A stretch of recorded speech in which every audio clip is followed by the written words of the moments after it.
Conosco na manhã desta segunda-feira, Matheus Pereira, diretor da Pátria Agronegócios, para trazer mais informações, análises quentinhas.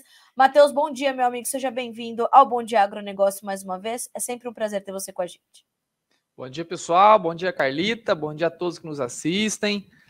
Mercado reabrindo segunda-feira com muita tensão, com muita euforia nos bastidores. Mas vamos lá. Realmente muita coisa no radar por agora, Carla. Então, vamos precisar de ter mais atenção no mercado da soja. Pois é. Matheus, vamos entender Chicago primeiro, porque apesar desse número grande de informações que a gente tem que monitorar, a semana começa com certa estabilidade nos preços. É uma posição mais defensiva do mercado? Carla, o mercado, ele em semana de relatório do USDA, né, ainda mais nesse período do ano, onde o USDA ganha muita relevância, né, em ajustes de estimativas da safra norte-americana. Essa semana também é esperado, né, um corte que ainda não foi observado com mais agressividade para a safra argentina aqui no Brasil, né, estimado pelo USDA ainda de maneira super valorizada, assim dizendo, né, cabe cortes mais agressivos nas estimativas do USDA para a produção total argentina. Então, em termos gerais, cara, na semana do USDA, o mercado já abre, né, com muita atenção. E aí, na via oposta, né, a gente tem agora não só aquela construção da seca norte-americana, chuvas chegando no radar de médio e longo prazo, temos aí o petróleo que abriu o domingo ontem, né, já empilhando altas mais agressivas no mercado asiático, decorrente, né, do anúncio da OPEP em cortar a produção em mais 1 milhão de barris dia, tentando, né, manter preços aí ainda elevados no mercado internacional. Então é sempre uma balança aí de vários fatores que vem adicionando essa tensão nesse mercado dos grãos aqui no Ocidente. Matheus, a gente pode dizer que nesta semana, então, apesar desse constante monitoramento que a gente tem que ter sobre o financeiro, vai ser importante a gente olhar principalmente para esses dois fatores, clima americano e as expectativas para o USDA, e aí já vou emendar uma segunda pergunta. Quais são as expectativas da Pátria para esse relatório de sexta-feira? Muito bem. A principal atenção do mercado agrícola agora está para a safra norte-americana. Eu entendo, assim, que às vezes, Carla, existem outras casas de análise que gostam, né, de rechear mais o conteúdo, falar de outros fatores que poderiam agregar ou não no mercado. Porém, aqui, né, a gente acabou desenvolvendo uma metodologia de entendimento do mercado, onde a gente tenta simplificar ao máximo, né, e ter a base mais fundamental, né, deixar um pouquinho da especulação do lado. E na base fundamental hoje, a construção do mercado recai sobre a capacidade de oferta da nova safra norte-americana. Os norte-americanos terão ou não uma safra cheia de agora em diante? É aí que é a grande chave da questão para mudar realmente os patamares de preço da soja, onde qualquer sinal de uma quebra catastrófica, agressiva, configurando aí a quarta grande quebra produtiva dos maiores produtores, né, do G3 da produção mundial de soja, que seria Brasil, Estados Unidos e Argentina, né, a gente passaria pela quarta quebra consecutiva se existir um potencial de redução de oferta norte-americana, ou pelo contrário, uma safra saudável agora, né, começa a reconstruir a percepção que para o ano comercial 23 e 24, o qual que já é a atual safra norte-americana, tá? Ano 23 e 24, o Brasil entra em plantio safra 23 e 24 agora no final desse ano. Então, se a gente vem ele reconstruindo a capacidade de oferta norte-americana, coloca a percepção que para o próximo ciclo safra, a gente vai ter aí um inchaço de oferta novamente, né? Então, o inchaço da oferta, na base fundamental, o que justifica? Queda aos preços do grão. Então, está aí o grande equilíbrio, viu, Carla? Que é onde a gente vai ter respostas aí ao longo das próximas 4 a 6 semanas, né? Principalmente na construção da produção norte-americana. E no atual momento, Carla, o que é a expectativa da Pátria, né? A Pátria espera que para o relatório do USDA a gente realmente observe, né, cortes mais substanciais da safra argentina. O USDA, como eu já disse, ele está pecando, né, em avançar com a redução de produtividade dentro do território argentino. Tradicionalmente, Carla, esse período do ano, essa época do ano, o USDA não traz grandes variações para a safra estadunidense. Tá? Estatisticamente, a gente pegar a história lá, 50 anos de relatório para este período, a gente não tem estatisticamente grandes variações das estimativas para a safra norte-americana. Apenas ajustes finos, até porque a safra está começando a ser construída agora, finalizando o plantio, reta final, percentualmente só existe, enfim, 5 a 8% da safra soja de milho para ser semeada agora nessa reta final. Então agora realmente é potencial produtivo em campo, viu, Carla? É aí que está a atenção. Ou seja, diante disso, a gente não pode desviar os olhos da questão climática. O que você está vendo aí nos mapas, principalmente nas previsões um pouquinho mais alongadas, Matheus?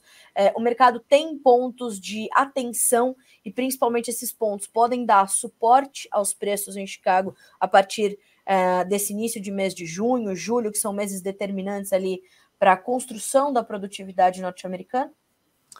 Muito bem, Carla. O que está construído hoje para a safra norte-americana, né? Eu já estou com a rodada de palestras já há cerca de 60, 70 dias, o qual a gente vem, né, mostrando os riscos climáticos que uma nova safra norte-americana possa desenvolver, né, principalmente com essas inversões de laninas consecutivos, praoninos, as distorções atmosféricas que esses fenômenos causam, né, principalmente em anos de inversão. A gente não está analisando puramente um ano de El Niño. Esse ano não é um ano de El Niño, é um ano de inversão de La Nina para El Niño. É aí que a gente deve trazer, né, histórico comparativo para quando isso aconteceu no passado.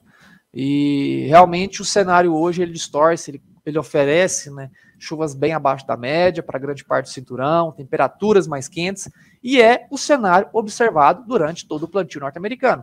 Foram calor e seca, que para plantio norte-americano, favorável. Calor e seca é o cenário ideal para avançar com o plantio, dado, né, a capacidade física do solo, com altíssima capacidade de compactação, a dificuldade na mecanização, solos muito argilosos, quando há muita saturação hídrica, né, são solos que reduzem agressivamente a plantabilidade, entopem muito linha de plantio, atola trator. Então, temperaturas elevadas e chuvas abaixo da média, não é a ausência completa, mas abaixo da média, causa aí um cenário extremamente favorável para o plantio. A gente já está virtualmente com o plantio encerrado, né? Percentual de 5 a 8% para concluir por lá. E agora, o que mostra os mapas, Carla? A gente tem ainda o padrão climatológico, que é o total das chuvas esperadas para os próximos 15 dias, de todos os principais modelos climáticos, mostram que esse total pluviométrico, esse acumulado, esse bolo de chuvas que chegará lá no cinturão agrícola, ele é abaixo da média. Tá? A média que foi atualizada esse ano, ela não é mais uma média climatológica de 1980 para 2010, ela está atualizada agora para 1990 a 2020, tá? Talvez também ainda há um pouco de desconhecimento dessas atualizações, né, que deixou mais recente a comparação com a normal climatológica. E no atual momento, Carla, todos os principais modelos, americano, europeu, os múltiplos americanos, né, que são simplesmente uma modelagem de ler os mesmos dados, né? Só um minuto. Esses modelos, o que são, né, Carla? A base de dados é a mesma, né? São as mesmas estações meteorológicas que compõem, né, o fornecimento de dados. Agora, os modelos é como esses dados são lidos para projetar as variações atmosféricas de agora em diante.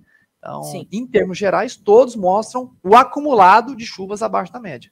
Agora, chuvas abaixo da média, se bem distribuídas, ainda é um fator favorável. Tá aí a grande diferença entre a modelagem, onde a gente tem modelos que trazem mais seca, péssima distribuição, entre outros que trazem uma distribuição mais favorável, mais saudável ao agricultor norte-americano.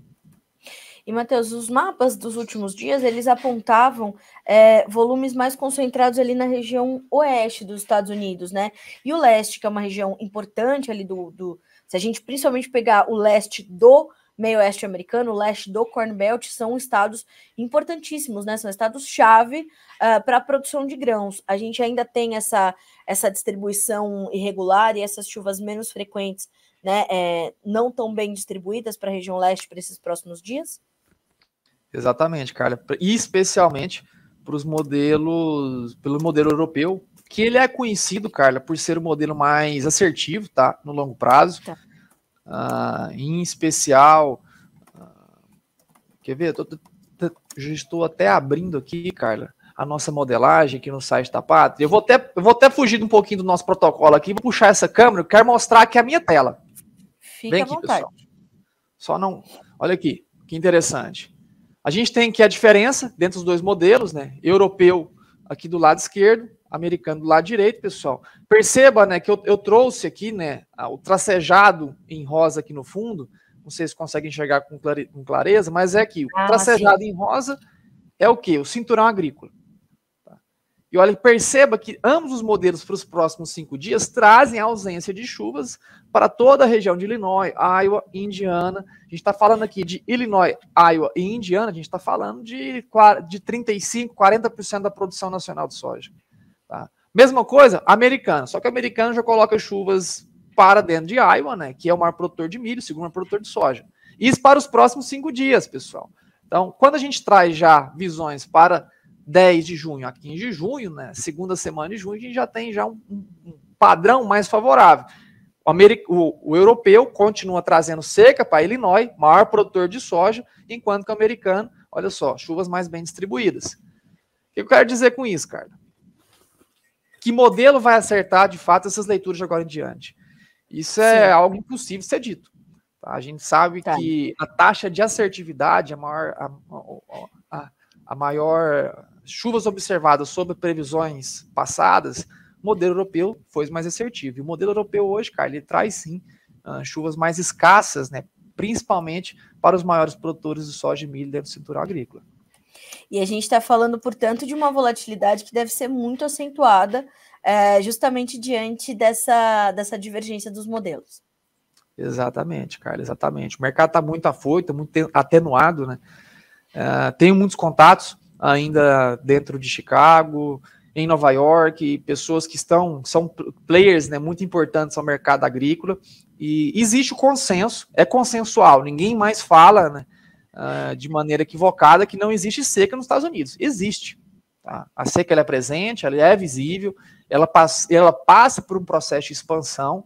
Na última semana a gente viu, né, a área total estimada sob seca no cinturão agrícola, hoje ela saltou 8% em uma semana, na atualização do NOAA da última quinta-feira, né, que é a Agência de Monitoramento Oceânico e Meteorológico dos Estados Unidos. Então, a seca ela existe, ela está em expansão e não é segredo para ninguém.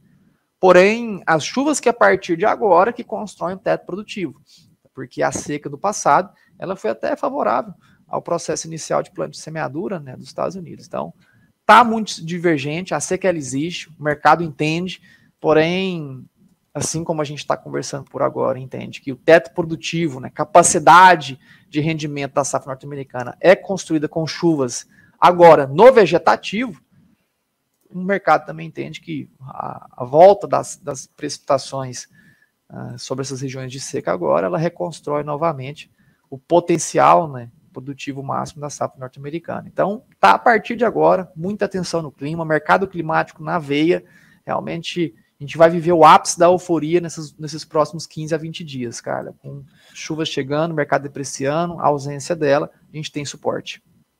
Matheus, a gente viu também nos últimos dias alguns patamares de preços importantes serem testados. Então, a gente está falando do agosto ter perdido ali os $12, aí voltou. Depois a gente viu, né, o julho também se segurar ali para manter-se acima dos 13. Então, quer dizer, a gente consegue traçar um entendimento de em que intervalo de patamares os preços vão trabalhar agora, ou isso também é difícil diante dessa condição que você acabou de detalhar aqui para nós? Olha, Carla, o patamar de soja spot, né, a gente está falando de um julho a 13,50, um agosto a 12,65, né? É um patamar onde a gente vê um suporte acima de 12 e vê uma resistência abaixo dos 13,50. Então, o mercado hoje, nesse julho, sendo operado a 13,50, ele já está tentando, né, ele cria-se, né, uma resistência a justificar altas mais agressivas, a não ser realmente por um fator muito agressivo de estimular as altas, né? E existe até alguns ditados, né, ditados populares, né, que acabam de maneira bem simplista, né, ressaltando o que acontece no dia a dia, que é a famosa analogia com os animais, né, o tal do touro e o tal do urso, né, São dois animais aí que representam, o touro representa a alta, né, movimentos altistas, movimentos que empilham altas a um mercado específico, e o urso, né, é uma analogia, um sentido figurado para descrever um mercado baixista, né. E nessa analogia, né, mais simplista, né, existia um jargão que eu sempre escutava durante meu tempo trabalhando lá frente à Bolsa de Chicago, de que os touros precisam ser constantemente alimentados, enquanto que ursos podem hibernar por meses. O que eu quero dizer? Os movimentos autistas, eles precisam, né, de bases de informação fundamental, diária, semanal, para justificar altas empilhando com muita agressividade. Enquanto que movimentos baixistas, o mercado, quando ele se torna apático, é muito fácil ele se manter em queda por muito tempo. Só a gente vê o histórico, né? Quantas vezes a gente teve soja acima de $14 na história do Brasil, na história do planeta, perdão, na história de Chicago. Possivelmente 5, 6 vezes na história. E quantas vezes a gente teve soja abaixo de 12? Talvez a gente viveu desde o início das operações de Chicago, vamos dizer que 60%, 70% do tempo dos preços da soja em Chicago se mantiveram abaixo de $12. Então, para alimentar realmente o movimento altista, a gente vai precisar de seca confirmando, seca nas projeções, e realmente, para a gente desenvolver essa visão de seca se prolongando, no atual mercado, nas atuais previsões climáticas, não está fácil, cara. Então, realmente, a gente está com o mercado muito pressionado, um mercado que vem sentindo realmente o peso de uma construção de nova safra norte-americana. Matheus, como tudo isso chega para o produtor brasileiro? Na última semana, a gente viu também o dólar tão volátil quanto o Chicago. A gente começa a semana também com um dólar mais contido, né? A gente tem agora uma pequena baixa de 0,09%, mas a moeda americana voltando a operar abaixo dos R$5. Nós temos os prêmios também que passaram por um movimento de recuperação, mas também se estagnaram. Como é que esse tripé de formação para os preços brasileiros de soja está se comportando e quais são suas expectativas para esse início de semana? Muito bem, cara.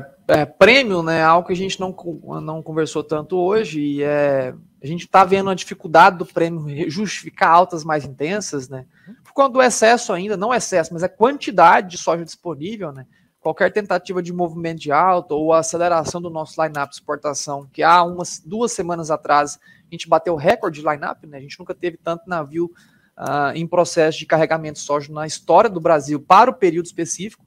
A gente voltou agora para um patamar mais sazonal, ainda assim, cerca de 30% a mais de soja sendo demandada agora no porto do que nesse mesmo período do ano passado. Então a gente ainda tem muita demanda por produto, porém, o lado da oferta também ainda com muito grão disponível para ser comercializado. Então, Carlos, a gente tem cerca hoje ainda de 35%, né, um pouco mais de 1/3 da safra total ainda na mão do produtor. A gente está falando de mais de 50 milhões de toneladas ainda disponível para ser comercializada. Certo. O que dificulta, né, a reconstrução dos prêmios, apesar de que os prêmios já olharam para o fim do poço e deixaram, né, as quedas mais profundas para trás. Agora só realmente sente dificuldades na tentativa de alta. Não estou dizendo que está sob pressão e está caindo. Ele só está com a dificuldade de subir com mais agressividade. Enquanto que dólar, né, estagnado próximo a 5, a gente vê também um patamar de dólar rodando um patamar de 4,80 no suporte, 5,10 na resistência. São raios, né, onde sempre que o dólar tenta quebrar 5,10 ele retoma abaixo, sempre que tenta justificar um rompimento de suporte abaixo de 4,80 está subindo novamente. Então esse é o patamar médio que a gente está vendo operando agora de curto prazo, monitoramento principalmente no que acontece lá fora e aqui dentro. Tá? Desde 2020 a correlação com a nossa moeda com o indicador dólar, ela foi esmagada. A gente tinha 86% de correlação numa análise de regressão do dólar dentro do Brasil com o indicador dólar lá fora, enquanto que desde 2020 essa análise de regressão passou para 6%. A gente perdeu totalmente a correlação com o que acontece lá fora. Não estou dizendo que não justifica mais movimentos externos ao mercado interno. Porém, a base interna no Brasil tem sido aí o principal fomentador, né, dos movimentos do câmbio aqui dentro do nosso país. Então, o principal ponto é que esses pilares, eles estão dólar solidificado, prêmio Chicago tentou reconstruir, e o produtor ainda assim no Brasil, né, não consegue ver, né, os preços palpáveis aqui dentro do nosso país, justificando altas. E aí que a gente levantaria a bandeira, Carla, de pensar um pouco na sobrevivência de 2024. Um ano recheado de incerteza, capacidade de superproduções, assim como capacidade de grandes quebras, grandes catástrofes produtivas. A gente vai depender muito dessa base fundamental que é completamente imprevisível no atual momento. Então, pensar um pouco hoje na sobrevivência e ver o que tem na mão, a gente tem sim uma soja extremamente desvalorizada, quando a gente compara com 2 meses atrás, 3 meses, 1 ano, 2 anos atrás. A gente está nos menores patamares de soja dos últimos 3 anos. Desde 2020 a gente não tinha soja sendo ofertada abaixo de R$100 no interior do Brasil. A gente já tem soja hoje sendo ofertada para aquisição safra 24 e agora safra disponível abaixo de R$100. Primeira vez nos últimos 3 anos. Ah, é? Primeira vez. Em que local, Matheus? A gente está falando de que região? Principalmente as praças com mais dificuldade logística e o excesso de oferta, que é o caso do interior do Mato Grosso e partes aí do norte do nosso país, né? Onde a logística é um grande problema, né? Fecha-se janelas de compras e hoje a incapacidade do escoamento ou o excesso, né, dessa oferta disponível vem sendo um grande gargalo, né, na construção, na reconstrução de preço. Então, pensar na sobrevivência, o que é, Carla? É olhar para o custo. Como que também está o custo para a safra 24? Realmente, hoje, ainda nos atuais patamares, são custos que conseguem ser construídos, eventualmente o produtor vai esmagar a margem. É um ano muito complicado para 2024, mas a gente teve aí fertilizantes caindo somente nessa última semana cerca de 5%. Quando comparado com o ano passado, a gente tem uma média de fertilizantes que caíram, né, desde esse mesmo período do ano passado, cerca de 60% dos valores observados lá no início de junho de 2022. Realmente, químicos também em franca queda. A gente tem um mercado mais adepto, né, ao fornecimento. A gente teve em 2022 uma escassez de principalmente plástico, né, para embalagens que dificultavam, né, o fornecimento de matérias-primas químicas, né, aqui ao nosso Brasil. Agora a gente já tem uma oferta estabilizada, uma China retomando linha de produção com agressividade, fornecendo, deixando, né, disponível a plena oferta de químicos a serem importados. Somente a semente que é um grande problema ainda, né, Carla? Que são preços ainda que não caíram e um mercado muito difícil, né, de ser reprecificado sobre a soja no Brasil, sendo que a semente já foi, né, grande parte já negociada na colheita dessa última safra. Então, a construção dos preços agora ele também está em queda, assim como a soja. Vale muito agora o produtor fazer o dever de casa, né? Colocar na ponta da caneta o que realmente é capaz de pagar por insumos com soja hoje, aos atuais patamares, como eu já disse, né? Perto ou abaixo dos R$100 sendo ofertado para 2024 em algumas praças aqui do interior do país. Então, tem que fazer agora realmente o trabalho de pensar, o trabalho de fazer conta para ver o que realmente está compensando para esse próximo ciclo, cara. Matheus, quem não vendeu até esse momento, perdeu, né, um momento de menor desvalorização, porque nos últimos meses não deu para falar em soja valorizada, como você falou, são os menores patamares dos últimos 3 anos, e a gente está falando de soja agora abaixo de R$100 pela primeira vez em 3 anos. Quem ainda não vendeu, isso para soja 22, 23, como 23, 24, é momento de fazer contas e tentar evitar algo pior mais adiante, ou agora é momento de ficar um pouquinho mais retraído e tentando revisitar as estratégias para pensar no que fazer? O que a gente pode dizer para o produtor brasileiro nesse momento, tanto para o que ele tem para vender da safra atual para o Brasil, quanto para a safra nova? Bem, então, Carla, vamos condicionar os 2 pontos, né? Safra 24, faz conta. Realmente continua sendo uma safra que vai sobrar uma margem, por mais pequena que seja, pensa na sobrevivência, tá? 2023, 2024, a gente ter esse instinto um pouco mais aguçado de sobrevivência, ele vai ser importante, né, para determinar a longevidade ao ciclo produtivo. A gente vai viver no futuro, pessoal, outros momentos de grandes euforias, ciclos mais positivos, né, a construção de margem, mas para 2023, 2024, na visão da pátria, a gente tem que pensar um pouco em enxugar a casa, em manter um ciclo mais coeso, reduzir a capacidade de investimento realmente para pensar internamente dentro da própria atividade, se manter nela, já visando, né, uma atividade 24, 25, 25, 26, então pensando na sobrevivência. Fazer conta realmente e ver o que sobra na margem hoje. Para a safra 23 agora, soja disponível, pessoal. Vou condicionar também a recomendação para aqueles que estão com o grão na mão, não tem contas a serem pagas, não está pagando grandes ágeis, né, para reter esse produto dentro do armazém. Muitas das vezes esses custos de carrego, né, quebra-teca de armazenagem, custo de armazenagem, eles não são compensadores quando a gente joga, né, o trabalho da soja em dinheiro, trabalhando o próprio dinheiro. O que é trabalhando o próprio dinheiro? Antecipando uma compra, pagando à vista o insumo. Não só isso, colocando dinheiro para render nessas taxas exorbitantes de juros que a gente tem hoje. O juros está caro, tá? A gente tem como se beneficiar disso também, tá bom? Então, condicionando aonde que o produto está na mão, não existe custos exagerados de armazenagem, não existe realmente melhores oportunidades do uso do dinheiro, que seria a antecipação de uma compra, um desconto mais agressivo, pensando no próximo ciclo safra, aliviando ainda mais a tua margem para o próximo ciclo de 2024, condicionando a isso, a gente vê que vale a pena a gente aguardar um pouco mais, em especial por conta dessa expansão da seca norte-americana. A gente tem sim modelos climáticos que trazem a retomada das chuvas a partir da próxima semana, porém, aqui na modelagem da pátria, né, onde a gente usa os modelos mais assertivos, a expansão da seca, ela deve ser confirmada na quinta-feira, com a nova atualização, né, do monitor de seca, do NOAA, da Agência de Monitoramento Oceânico e Meteorológico dos Estados Unidos, assim como, eventualmente, também na outra quinta-feira, na segunda semana de junho, onde os dados são sempre retroativos para terças. Né? O que é isso? Atualiza quinta, mas são dados de terça.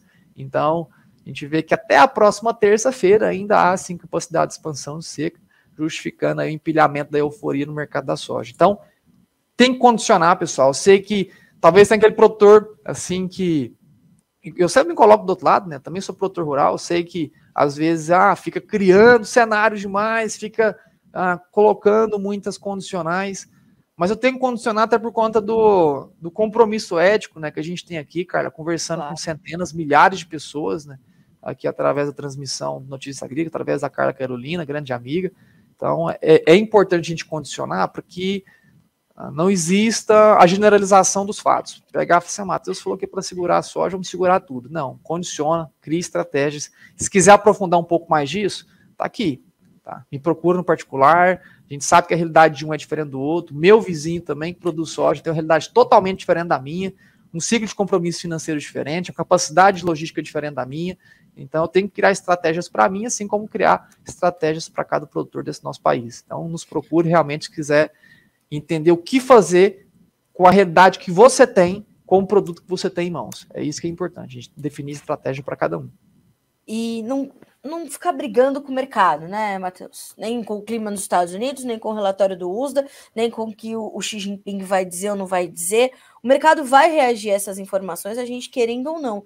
Então, a gente tem que evitar ser pego de calça curta, né, e passar por isso, porque não vamos ter só anos de vacas gordas, tivemos. Os últimos 3 anos foram de margens completamente fora da curva para o produtor brasileiro, e não que ele não mereça, merece, né? Mas a gente sabe que parte disso veio também de uma perda de produção, de uma quebra histórica, como a gente teve na safra passada. Então, vivenciar o mercado é completamente importante e não ficar muito brigando com os fatos, né? Tentar criar uma estratégia para o que está acontecendo, principalmente para aquilo que vem ainda para adiante, como é o caso da safra 23-24. Então, vivenciar o mercado e não só assisti-lo é muito importante, né? Exato, cara, exato. Assim, e mais uma vez, eu ressalto até uma outra fase bem famosa, né, do mercado durante essa minha vivência lá dentro da Bolsa de Chicago, que nunca don't fight stupid. Não entre em brigas, né? Não seja estúpido na briga. Porque o mercado, ele é inclemente, ele é impiedoso, da mesma maneira que, talvez no passado, o outro lado da mesa, né, talvez a parte de análise dos grandes compradores poderiam estar falando que durante os 2 últimos anos não justificava pagar R$215 na soja aqui no Brasil, que o produtor estava tendo margens estratosféricas, né? Isso o mercado não importa com a margem de um lado ou do outro. Então, realmente, se a margem está esmagada para 2024, o pessoal pensa que infelizmente o mercado hoje ele não olha para a margem, ele sente as consequências, tá? Não vamos dizer também que a redução de margem ao produtor no Brasil ele não terá consequências, terão. A gente viu aí o resultado do primeiro TRI, né, do PIB aqui no Brasil, crescimento fantástico, né, do nosso setor da agropecuária, foi aí o grande destaque, cresceu 25% da geração de PIB, da geração de riqueza, né, aqui dentro do nosso país no primeiro trimestre deste ano. Então, o mercado não olha a margem hoje. Porém, a falta de incentivo ao produtor a colocar a semente no chão, ele reduz também a capacidade de geração de mais empregos dentro do nosso país, reduz também a capacidade do produtor se manter, né, em processo de expansão dentro do nosso Brasil. Se a gente não tem margem para uma safra 24, a gente pode viver agora, Carla, a primeira vez em 17 anos, desde 2006, que a gente não tem uma contração diária da soja verão aqui no nosso país. A gente pode viver isso agora, 2024, por falta de interesse do produtor em inchar ainda mais a oferta, dado que se hoje a margem está pequena, para que expandir mais? Então, isso acaba gerando, né, consequências no longo prazo, porém no curto prazo o mercado não está olhando para a margem. Ele vai sentir a consequência de não olhar, porém agora, infelizmente, o mercado não olha para esse fator.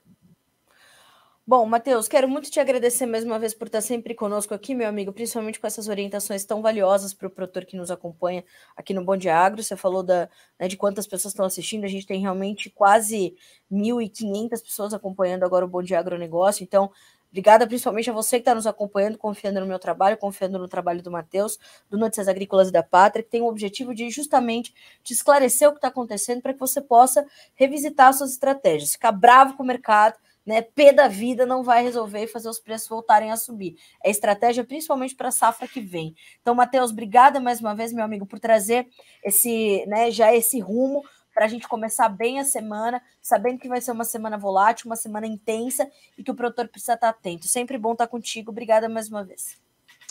Tamo junto, Carla. Último recadinho bem rápido. Pessoal, muito cuidado com a construção realmente dessas retóricas, né, que tentam, né, brigar contra o mercado, como a Carla diz, dizer que o mercado está errado, cuidado com isso, pessoal. Dizer que o mercado está errado, o boleto chega, e o boleto não está errado. E aí? Então, realmente, ficar talvez esperando, né, que o mercado esteja certo, pode ser um grande problema. Se você quer realmente apostar numa reconstrução de margem, existem maneiras, né, ferramentas mais saudáveis e que aliam tanto a proteção financeira do teu negócio quanto a capacidade de se expor a ganhos, né? Então, para isso, procure a Pátria, Pátria Agronegócios, né? Eu me procuro também nas redes sociais particulares, mateus.patria, para a gente definir essas estratégias, mostrar algumas soluções para ti e evitar o risco, pessoal. Pensar em sobreviver para 2024, é essa a grande mensagem. Obrigada, meu amigo. Sempre bom ter essa sua mensagem tão lúcida aqui no nosso Bom Dia Agronegócio. Você está em casa, portas abertas sempre. Volte quando quiser. Obrigada. Tamo junto, Carla. Um abraço a ti, abraço a todos. Até logo. Fique com Deus. Meu amigo. Boa semana. Você também.